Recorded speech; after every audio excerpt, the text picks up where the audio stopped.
Selamünaleyküm krallık aziz qarindoshlar. Kechliklar xayrli olsun. Ben Adil Eruygur. Biz bugünkü programımızda 2021 yılı Şarkı Türkistan'a Uygurlar münasebetlik, Şarkı Türkistan'da, Xitayda ve dünya miqyasida qandaq özgürüşler barliq geldi. 2022 yılı qandaqroq özgürüşler yuz berishi mumkin degan masalalarni qisqacha analiz qilib chiqamiz. 2021 yılı Şarkı Türkistan ve Uygurlar münasebetlik şundaqla Xitayda ve dünyada bir qator mühim özgürüşler barliq geldi. Mesela Uygurlar münasebetlik Amerika, Avrupa devletleri, Avustralya, Türkiye, Xalqaro Kechirim Tashkiloti qatorliq cho'ng xalqaro organlarda Uygurlar münasebetlik yoki Şarkı Türkistan münasebetlik mühim dokladlar e'lon qilindi. Angliyada o'tgan yili bu sentabrda tashkillangan Uyg'ur sotkologiyasi Xitoyninki Uyg'urlarga qaratgan bostirish siyosatini irqiy qirg'inchilik va insoniyatga qarshi jinoyat deb hukm chiqardi. Amerikada Uyg'ur majburiy emlikining oldini olish qonuni ma'qullandi. 2021 yili xalqarada Xitoyga qarta ishonch zo'r darajada tufaylladi. Yevropa va demokratik ellarda Beijing Olimpik musobaqasini boykot qilish talash tortishi kuchaydi. Dünya Demokratik Meclisi'de Uygurlar meselesi mühim temalar qatorida o'rin oldi. Avrupa İttifaqı Uygur meselesi tufayli Xitoy yürütülgen cezasını texnik kuchaytdi. Dünyadaki meşhur kuruluşlar maxsus Uygurlar için kök rengde yürütüldü. Esir Milletler Heyettiligi Meclisi'de Uygurlar meselesi alayida o'rin egalladi.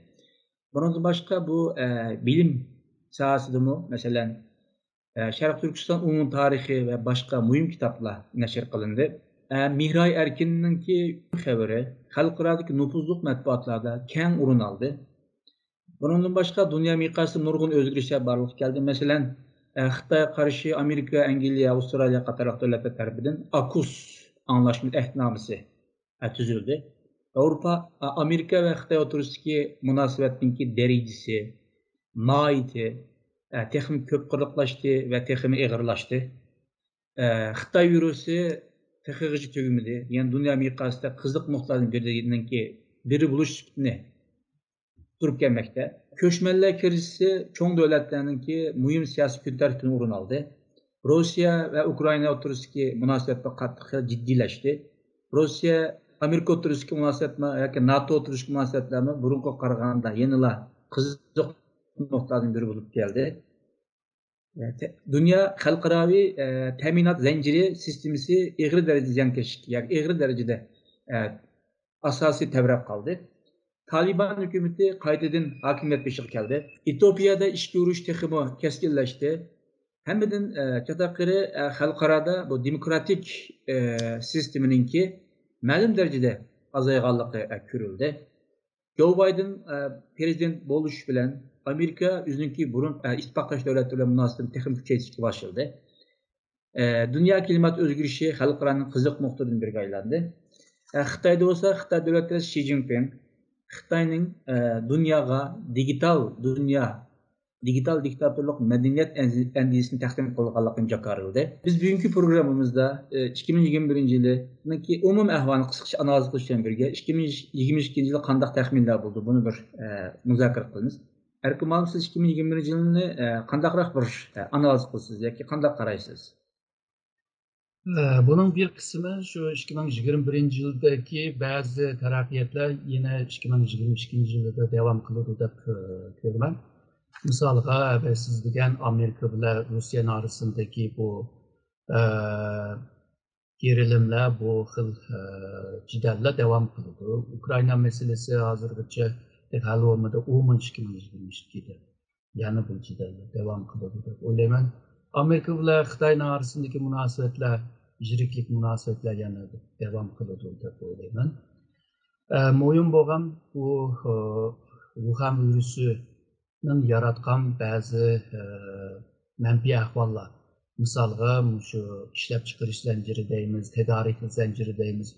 Bular Amerika, Xitoy arasındaki savdo urushi bilan birlikda bu zincirler bazı yerlerde uzilib ketgan. Çünkü bunu yeniden o'rlashtirish uchun bu 2022 yılı nihoyatda muhim. 2022 yılı eğer de şu virusga qarshi mayli bu vaksin bo'lsin, mayli uningki doğrusu olsun, Agarda chiqib qolgan taqdirda, ya'ni vaksinma kuchli bo'lgan taqdirda balki tugab ketishi mumkin. Nurg'un davlatning adamlari shu 2022 yilda tugsa deb o'ylayotdi. Misalga 1918'de bu İspanya gribi degan, yani İspanya virüsü degan bu kesilme şu 2-3 yıl devam kıldı, yani 2 yılda. Şununla bu çaqarak tügenmeki deb uni kutibdi, çünkü bunun tügüşü dünyanınki iqtisodiy taraqqiyotga bir foydasi bo'ladi. Ama eğer bu tügmay qolsa, 2001 yildagi bu dunyo iqtisodininki, tijorininki qiyinchilik ahvollar 2022 yilda devam qiladi deb o'ylayman. Amerikanınki şu Asya Tinch okeanusida hozirgi tabiri bilan, yani Hind okyanus bilan bu Pasifik okyanus stratejisini yanıla içine yanıla toluqlab bu Xitoyga qarshi tadbir ilishini devam qiladi ve Asya Tinch okeanusida ba'zi davlatlar Amerika bilan hamkorlik qilishini xohlab devam qilgandek, Xitoy bilan bo'lgan tijoriy iqtisodiy munosabatlarni devam qilgan bir ahvol ko'rinyapti. Hamda bu 2022 yılda çoğun devletlerin arasında bazı özgürlükler buluşu mümkün. Misalga Amerika'nı deyli. Amerika 2022 yılda bu otur saylam deydiğen, yani bu Amerika'nınki bir saylam faydası. Bu saylamda belki her iki mecliste hazırki hakimiyet beşiğindeki demokratlarınki sani azı kılış mümkün. Eğer de hazırki Joe Biden hükümetininki Xitoyga qartılgan ve Rusya'ya qartılgan siyasetini bir yumuşak olup kaldı. Bu liberalist bir göz qaraşı bilan hamkorlik yolu bilan meseleni yo'qotish degan ideyasiga belki bir ig'ir bisim bo'lishi mumkin. Çünkü Cumhuriyetçiler her iki mecliste sani ko'paysa, hükümetke bo'lgan bisim, yani Joe Biden hükümetiga bo'lgan bisim ig'irlashadi. Bu yerda Joe Biden hükümeti qanday bir siyaset ilib boradi, o'zininki hozirgi mavjud siyasetini devam qilamdi va yoki o'zgaramdi. Bu 2022 yildagi muhim bir taraqqiyot, çünkü Amerika'nınki siyasi, diplomasi, iqtisodiy, ticari, xavfsizlik siyaseti dünyanın nurg'un rayonlarına ta'sir qila oladi. Shuningga bu Amerika'nınki bu taraqqiyoti bundan keyin, yani 2022 yildagi bir özgürlükninki bir muhim bir noktası deb ko'ramiz. Yana birisi bu Xitoyga kelsak, Xitoymi kelar yil 10 oydan itibaren bu Komünist Parti'nin 20. parti kurultayı bo'ladi. Bu kurultayda Xi Jinping belki, yani devam kılış mümkün. Hazırgacha nurg'un ülkeninki amaldarlarını almashtırıp o'ziga yaqin bo'lganlarni o'ziga tartib qilyapti dendi.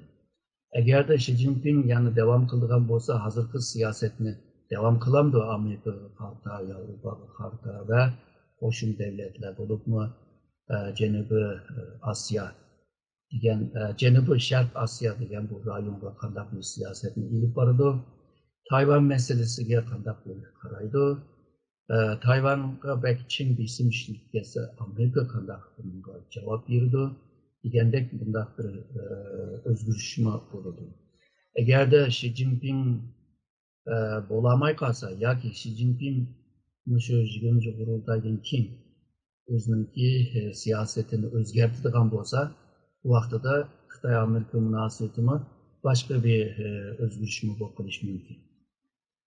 Hamda bu Sharq Turkistonga kelsak, menimcha Xitoyninki Sharq Turkistonda hozirgi yurgizayotgan bu zulm siyosati bir mezgil yani devam qiladi deb o'ylayman. Ming necha yildan beri bu yerda terror faoliyati bo'lmadi desimi, aslida Sharq Turkistonninki, yani muqimligi, yani Xitoyninki deganidek muqimligini qo'llab qilish texi o vazifa tugmadi. Ama şu 2022 yılga kirayotgan vaqtida Sharq Turkistonning parti pul raisini almashtirdi. Bu yeni kelgan Mashinli degan adam hem de bu iktisat cette Şərq Türkistan'ı yönlendirmen, canlandırmen deydi. Çünkü onun boğdap kalgan hazırki şu mutluluk vaziyetini yani Çin tuttumuz, bunu boğdap kalmamız Xi Jinping'inki Şərq Türkistan stratejisini devam kılımızda var dedi. Ama Şərq Türkistan'ın iktisadi olarak asan hal olduğundan emas 2022 yılda. Belki Şərq Türkistan'dan ötep yani Xitay'ınki başka ülkelerinden Şərq Türkistan'dan ötep Avrupa'ya bağlan poyuzla belki sağını köpeyip yeniş mümkün ama Şərq Türkistan'dan öteş boğaşka Şərq Türkistan'a çık bir mal tamaydı. Bununla Şərq Türkistan'daki işlep çıkarışını Amerika Gərb devletinin bisiminden tüpeyle kanda kılalaydı. Bu mu 2022 yılda bu mu naq göründü? Malum 2021 yılı Şərq Türkistan davası için mühim özgürlükler barlıq geldi. Siz devam təklif ettiğinde Şərq Türkistan davası için bir kanun asas yaratılgan oldu. Mesela ötken yılı sentabr ayında İngiltere'de teşkillenen Uyghur Sotu tarafından Xitay'ınki Uygurlarga qaratgan başvuru siyaseti irqiy qirg'inchilik va insoniyatga qarshi jinoyat deb hukm qilindi ve başka Amerika'nın Uyghur mecburi emgekinin aldını ilish qonunini ma'qullandi. Siz bu özgürlüklerini köz tutup 2021 yılı Şərq Türkistan davası için qandaq bir yıl oldu? Bunu bir analiz qilgan bo'lsangiz. 2021'de siz degendek Şərq Türkistan davası ve Şərq Türkistan halkı için tarihi bir vaziyetle meydana geldiğimizde bu mesele siz degendek Amerika'nın ki çıkaran kanunları var. O ötken yıllarda çıkaran Uygur insan hakları kanunu olsun ve bu yıl kabul kılıngan ve Joe Biden hükümetinin Joe Biden'ın üzme imza kılan şu Şərq Türkistan'da mecburi emgekle işlep çıkaran mallarını çekleşti. Aslında bu Şərq Türkistan'da 21. asrının bir malaylık yani bir işlep çıkarış bir alaytı gibi andı. Şununla bu kanunlardan kandak faydalanış muşu yılınki mühim bir tarafıydı. Misalga bu London'un sotundan çıkan karar. Bu karar yalnızla Şərq Türkistan'da ilip bağlan bu zulümün hükmünü, ismini iniqlap verdi. Ama Xitay'ını kandak cezalandırış, ya ki Xitay'a kandak bir isim işitiş degen yer kelgen çağda teki bu sot teki onu kıpıramaydı. Şununla kalgan işler mi? Şu Şərq Türkistan teşkilatlarının kıldığı işler. Misalga evvel degen Uygur insan hakları kanunu olsun, mecburi emgek ile işlep çıkaran mallarını çekleş olsun ve şundakla Magnitsky kanunu olsun, bu sotnunki meselesi olsun. Bunu dünya sahnesinde kandak ilip biriş ve bunu kandak güçlendiriş meselesi var.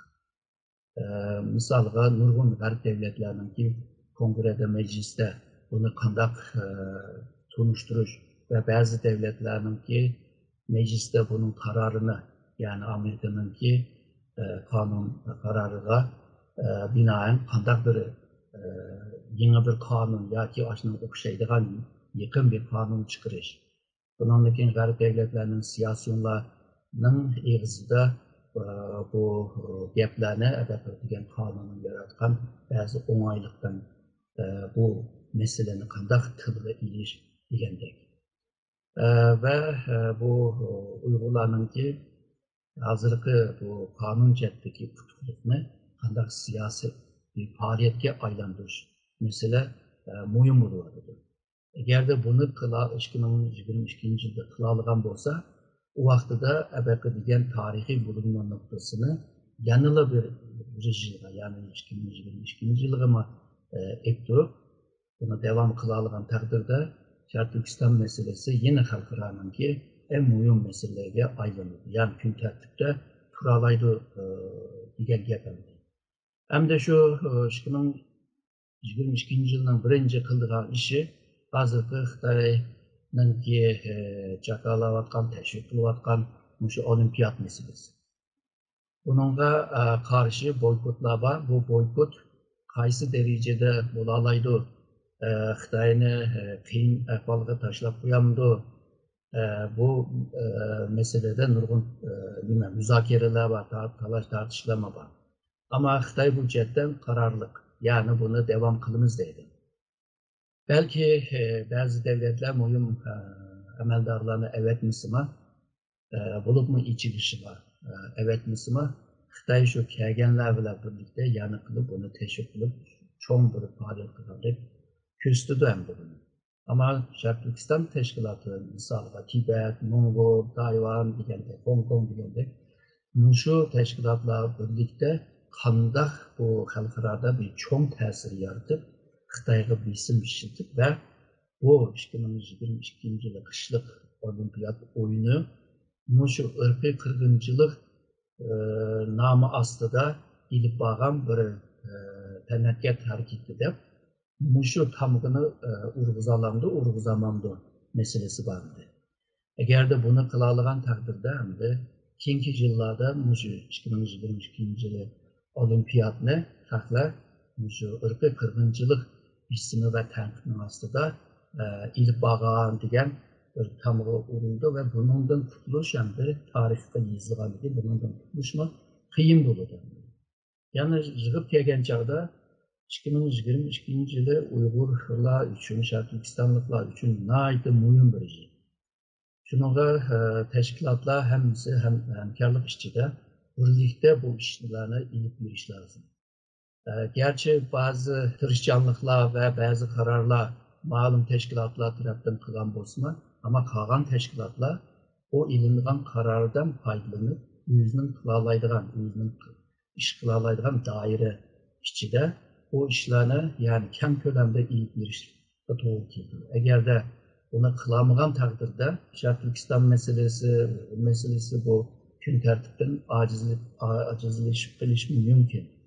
Eğer de 2022 yılda mühim bazı gün tertipler xalqaro sahneni egallasa, Sharq Turkiston Uyghur meselesini o mühim gün tertipini yenide topilib, bundan keyin tekrar şu dünyanın siyasi merkez ekilişme oңайga to'xtamaydi.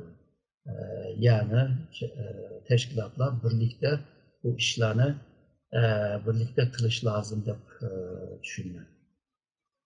Mazlum Davlat Reisi Xi Jinping bu 11. aylık 11. ayda çıkan çoğun bir yığında, Xitay'ın içinde çıkan yığında. Xitay tarixten bu yan dünya miqyosida medeniyet yaratgan bir necha millatning birisi. Dedi aqsında biz bundan keyin dunyoga bir madaniyat endisi taqdim qilamiz dedi. Xitoyningki Xi Jinpingning bu gapini siz qanday tushunasiz? Şu 2013'ten keyin de Xi Jinping Xitoyga bir Xitoy tushshi degan narsani yaratdi. O tushish hamda Xitoy şu dunyoninki eng cho'ng davlat, ya'ni qudratli davlat bo'lishini ko'rsatdi. Bu yerda xalqininki turmushining qanday yuksak bo'lganligini, dünyadaki ta'siri qanday bo'lganligini anglatish bilan birlikda dunyo meselesiga Xitoyning tajribasi, Xitoyning plani, Xitoyning ideyasi, Xitoyning ko'rsatgan yo'li degandek bir ideyalarni dunyoga to'ntiryapti. Bo'libmi shu insoniyatlarningki jamiyatini, o'rtaq jamiyatini quramiz degan gapni uzun yildan beri deb kelyapti va shundaqla şu Birleşken Devletler Teşkilatı'nda bazı hüccetlerine bu sözünü kirgizdi. Aslında bu gapning tiyidekde şu Xitoy dunyoga xo'jayin bo'ladi degan gap emas. Bo'libmi şu 2017'de yani 19. partiya qurultayida Xitoyningki 2049'ga borgan chog'da dunyoning eng qudratli davlat bo'ladi degan gapning o'zi şu dünyaya hakim bo'lamiz deydi. Abaqiman degan ideyalarni dunyoga to'ntirish aslında şu qudratli davlat bo'lishning tashviqotini qilayotgan bo'ladi. Yani Xitoy buni dunyoga o'zining obrazini tonishtirish uchun Xitoy necha ming yillik tarixi bor, tarixiy madaniyat bilan to'sha, kültür bilan to'sha. Xitoy boshqa yerlarga, boshqa rayonlarga o'xshamaydi. O'z oldiga bir madaniyat bor. Bu madaniyatni dunyoga ko'rsatganda dunyoda anamdaki tinchliklar keladi deydi. Ama Xitoy bir chetdan buni davlatgan vaqtida bir chetdan hozirgi shu dunyoningki tuzumi bo'lsin, davlatlar orasidagi munosabatning sistemi bo'lsin, buningga maydon o'qiladi. Misolga xalqaro munosabatlar degan bir fan bor. Buningki nazariyalar bor. Xitoy mavjud nazariyalarningki kamchiliklarni o'tirib qo'yib turib, o'zining xalqaro munosabatlar nazariyasini o'tirib qo'yadi. Xitoy deydi, biz dünyanın en ilgar üniversite kurumuz deydi, en ilgar akıl ambarını kurumuz deydi. Hazırki dünyanın ki meyli siyasi, iktisadi, devletler arasındaki münasebetler, xavfsizlik ve bütün hukumlarının ki ölçümü aslında garp merkezli bir ölçüm var. Meyli kıymet karşıları olsun, bunun mu garp ölçümü var? Xitoy deydi, bunun bu ölçümü hemisi bizimki ölçümümüz oldu. Ve bununla birlikte Xitoy'nınki armiyasi 2035'te hiç qanday bir kuchga yengilmaydigan bir orduni, yani bir armiyani yaratadiganligini ve 2050'ga borgan chog'da bu armiya dunyoning har qanday bir Xitoyga qarshi chiqadigan har qanday bir kuchni yo'qotalaydi deb armiya kuchini kuchlantiradi. Misolga yaqinqi shu 5 yilning ichida Xitoyning ishlab chiqargan urush kemilarining soni Amerikadan boshqa, Amerikadan keyin kelgan 5 cho'ng davlatni qo'shsima Xitoyningki kemining shu 5 yilning ichida suvga, ya'ni dengizga kirgan tartib bilan selishtirib bo'lmaydi. Yani Xitoyning ko'p demakchi. Xitoy bir chetdan o'zininki oliy texnologiya bilan ishlab chiqargan qurollarni sinab o'tadi. Havo bo'shliqlar ketib bordi, dengizninki eng tuvan taraflarida ketib bordi. Dengiz iqtisodi degan bir yaratib o'tadi, ya'ni dengiz xuddi quruqlikdek nurg'un mahsulotlarni yaratib olganda quruqlik. Dengizni yaratqili bo'ladi deb dengizga ichilib qilyapti. Yani dengizga ichilsa Xitoyning hozirgi quruqlik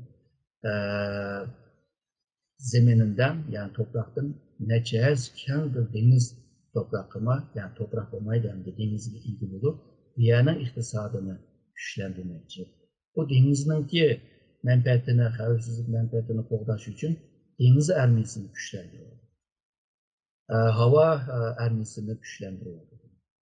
Quruqluq armiyasi ikki armiyaga borgan chog'da undaq bir cho'ng o'zgarish bo'lmasimi, ammo quruqlikni kuchlantiradi. Ya'ni quruqlikda hech kimga yengilmaymiz degandek shunday ishlarni qilyapti. Endi deyli bu Xitoyningki madaniyati rostla ashunda dunyo tinchlik akildigan, dunyo xalqiningki taraqqiyotiga foydasi bo'ldigan shunday bir madaniyatmi? Bu nurg'un bu savollar bo'ladi endi. Bununki belki bazı kısımlar buluş mümkün. Misalga Xitoy deydi, biz son zamanda 4 xil medeniyetni dunyoga yaratgan deydi.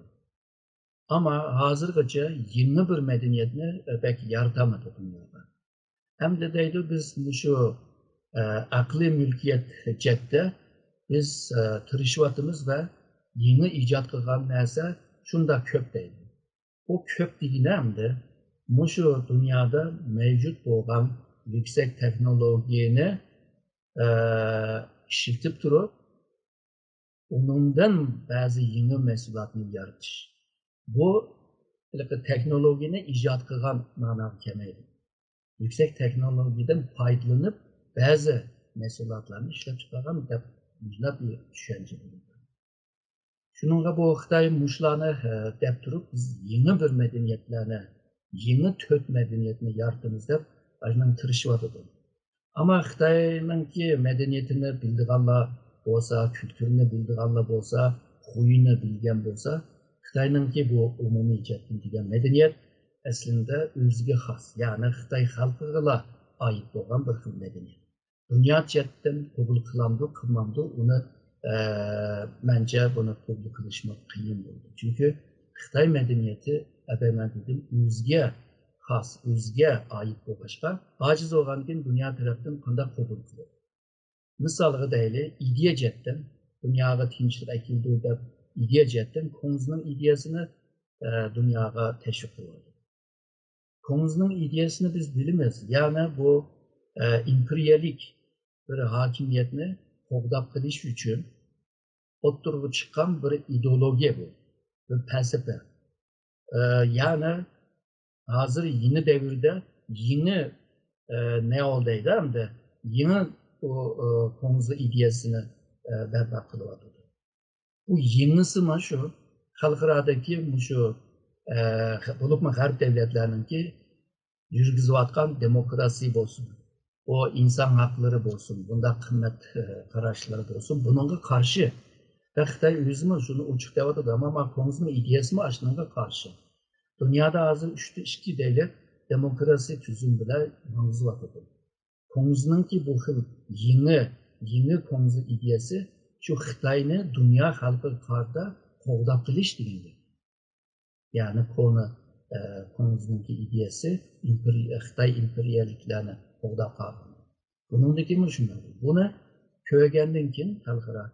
Bundan kim bununla işlenmeyden bir yeni buludu, göz taraş peyda buludu. Bu medeniyet cihetin, kültür cihetin deydiğen olsak, yani bu şununki 1921 yılda Beijing Üniversitede Xitay hikayeler tarihi, hikayecilik tarihi diyen kitabını teyyar kılacaklar. Xitay medeniyetinin kanda eski boğanlığı, yaman boğanlığını ve Xitay şunda eski yaman turup kandalaca bugün gece kilerledi bu millet. Hep sualını sorap durup ondan keyin özünü peyda kılan Xitay bazı Xitaylar şu Xitay degan yükünü özünün dündüsüge ek durup söylep muş güngacha akagan deydi. Yani bunda keng köpçülük degan vaqtida bu medeniyet mi dünya tarafından qanday mı kabul kılardı. Bununla Xitay'ınki davatkan gap sözler aslında bir xil teşvikat. Rastın dünya halkının kabul kılalaydıgan bir medeniyetinin ki berbat kılışı bence Xitay üçün yani bir 100 yıl giden gider. Şununla bu Xi Jinping'nin ki ölümü gece bunda bir nersinin ki halkara tarafından kabul kılıp ve Xitay dünyaya medeniyet ekilişi biraz hikayedek tuyuluyordu.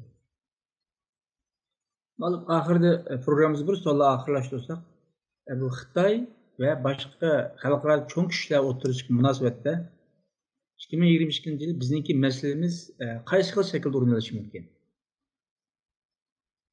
Şark Türkistan ve Uygur meselesi hazır dünyanınki bir siyasi merkezli otağın ve halkara siyasetninki gün tertipte buluvatkan bazı vaxtada mühim ornunu ağan bunda bir mesele aylandı. Bunda meseleni yokutuş ve suslaştırış o 2022'de biraz kıyım. Bu devam kılıdı da böyle. Hatta Afganistan'daki bunda mühim bir tarafiyat bolğan taqdirdima muşu bir iş yaptılar. Şark Türkistan meselesi xudu Afganistan meselesinin keyinde qalğanda göründü ama Afganistan meselesinin aldığı ödep oldu hazır Şark Türkistan meselesi.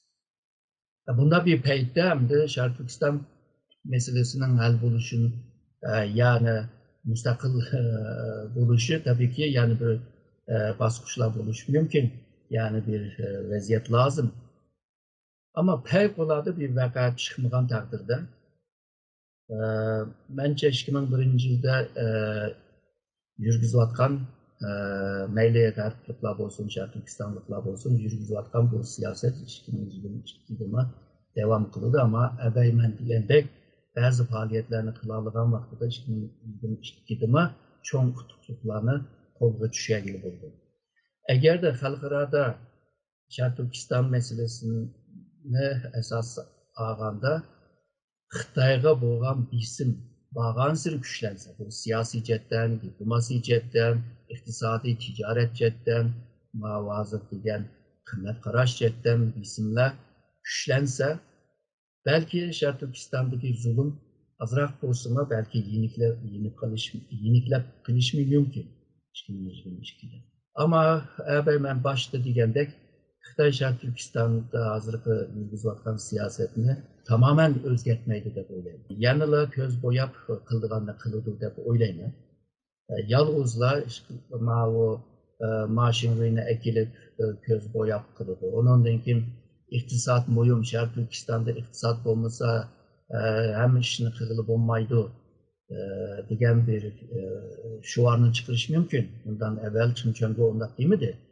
Muqimlik bo'lmasa hamma nima nol degan bu Chimchanga. Balki mashinani, balki iqtisod bo'lmasa hamma nimani qilish qiyin bo'ldi deb iqtisod taraqqiyotni xalqimizga va sirtdagi, ya'ni chet davlatlarga ko'rsatib turib, ya'ni Şərq Türkistan'da undaq zulmlarninki azayganligini, undaq emasligini teşvik qilish mumkin.